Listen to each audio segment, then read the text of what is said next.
Et revenons en France avec un sujet sensible qui va à nouveau faire polémique ces prochains jours.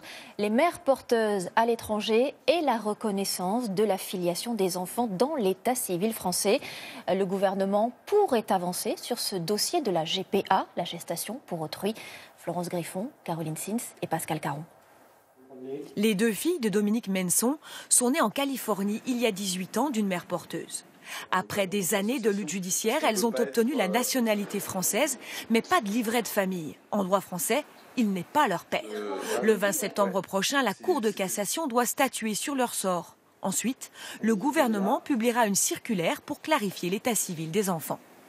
Nos filles sont des fantômes de la République, c'est-à-dire qu'aux yeux de l'administration française, elles n'ont pas de parents, nous ne sommes pas leurs parents. Ce qu'on attend de la Cour de cassation et d'une éventuelle circulaire, c'est qu'elle reconnaisse intégralement la filiation envers les deux parents.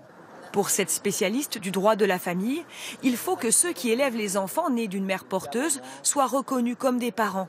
C'est d'ailleurs ce que demande la Cour européenne des droits de l'homme.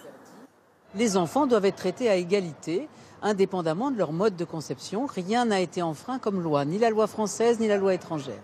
Serait-ce la porte ouverte à la légalisation de la gestation pour autrui? C'est ce que dénonce Ludovine de la Rochère, présidente de la Manif pour tous. Ce serait une manière de reconnaître, d'accepter, de normaliser la pratique des mères porteuses. Alors on parle de mères porteuses d'autres pays, mais la dignité des femmes n'a pas de frontières. Qu'elles soient françaises ou d'autres pays, on doit protéger les femmes de toute forme d'exploitation.